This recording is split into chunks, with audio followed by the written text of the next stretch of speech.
Man, I love Warhammer Fantasy battles. Look at that. Look at that picturesque landscape. The Bob Ross style painting in the background. Think of the immersion.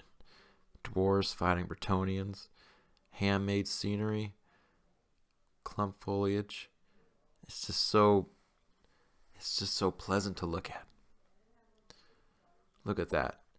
Handmade rivers, bridges, just what a springboard for one's imagination and creativity. Elves fighting goblins. Wow. Look at that. Look at those trees and armies and disciplined regiments, historically based, but still fantastical wizards and goblins heaving massive ball and chains. It's breathtaking, beautiful, jaw-dropping. Look at that. Elves fighting ratmen, trees and dragons and bells. It's gorgeous. Look at this. Elves fighting orcs and goblins. Another painting in the background. A giant. It's amazing. Square bases are amazing. And then, this happens. Yeah. The end times. We all thought we were getting a new edition, but, we just ended up having everything we loved being destroyed. Our favorite lore that was crafted over the last 30 years, our favorite setting, favorite races and characters, just all gone. Poof. And then we got this. A very high fantasy world with seemingly far less historical basis. I would say it seems a bit more original, I guess you could say, less just plain ports of like Tolkien or historical kind of, inspiration, more just kind of wild, kind of off the wall. So to its credit, Age of Sigmar certainly more, I'd say it has some more original designs. Not that I necessarily like them more, but it's pretty original. And I do like some of the designs, but it's just, man, I loved fantasy a lot. A lot. And this was back in the day when I was not a good painter, so I never finished anything. So maybe I never got too attached. So when they did blow up the world, I didn't feel like I was losing out on too much because I never really had like a fully painted army because I was too slow.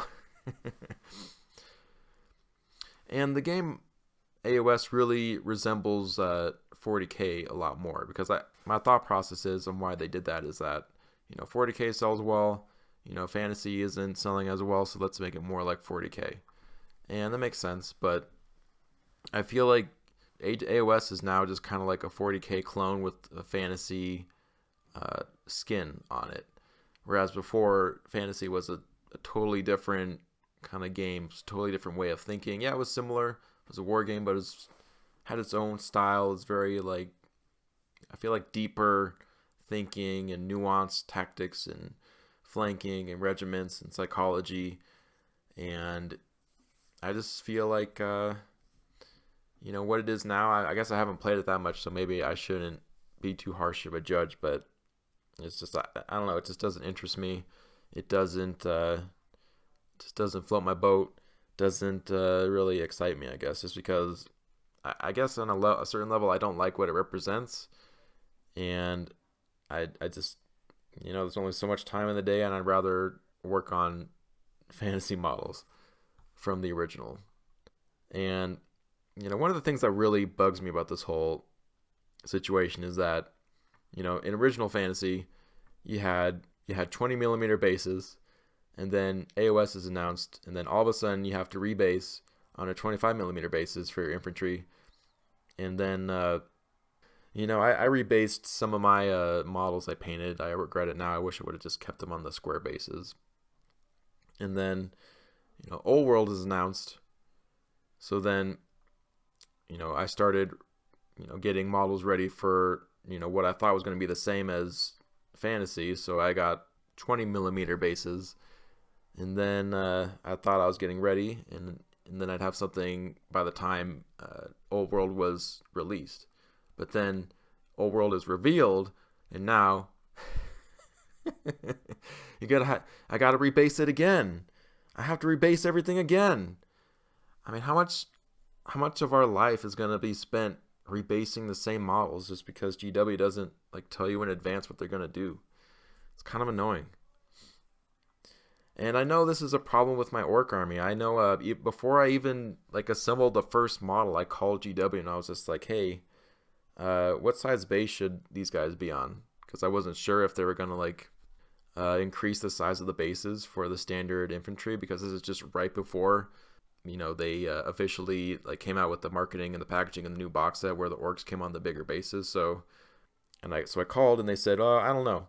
And so I just assembled them on the bases that came in the box, and now look at this, 20 guys fully painted, assembled, and they're on the wrong sized base now. So honestly, I just kind of live with it. I don't care that much. I don't play the game that much. I never really played it all during 9th edition, but when I do play, no one so far has ever called me out on it, but there may be a day when I need to rebase these, and I'm not I'm not looking forward to it. Let's just say that. Sometimes I feel like GW, they ask a lot of their fans when they're, when they, it's like something isn't selling well for them, so they just blow up the planet and then say, well, you got to rebase everything. Everything you loved was gone, and deal with it. And I can't help but feel like there's a more tasteful way they could have accomplished their goals of making something that was more accessible, that would sell better, that was more legally distinct.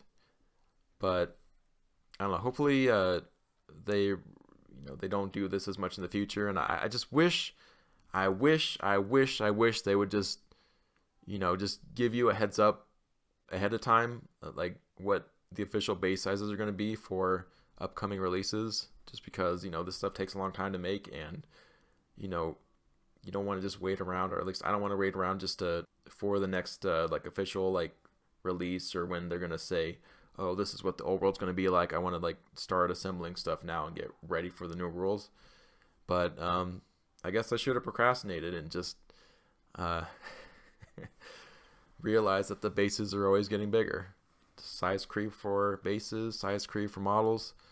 Just don't never assume until you see an official release. So if you're thinking about getting models ready for the old world or anything like that, maybe just hold off until GW makes an official release, and save yourself some time. And I don't want to see people's lives spent rebasing their models, just because when you rebase, you have to break the old base, and you spend all that time making the base, and maybe you have a scenic base and the clump foliage and the static flock, and then maybe you damage the model itself, and then you have to glue it and repaint it, and it's just it's yeah, it's not fun, not that fun. So yeah, I hope this never happens again. I don't want to be overly negative, but I just don't like the way GW kind of just, does stuff out of the blue that benefits them, and they do stuff that they think is going to sell better, and then they kind of just disguise it and just oh, well, we're just being creative, and this is better now. And I feel like sometimes they don't really tell you the real reasons why they do things, and they try to act really cute about it, but I don't know, that kind of bugs me sometimes. But it's just been my 2 cents. Let me know what you guys think in the comments below. Are you looking forward to the old world? Are you rebasing your models? Are you really mad about the basing, or do you have Age of Sigmar models you want to rebase for the old world that you rebase from Fantasy to Age of Sigmar to old world? And then yeah, let me know what you guys think. I would love to hear what you guys think, and Love your comments and feedback. If you like my content, please consider leaving a like and subscribing. Thank you. Have a great day. Take care. Bye.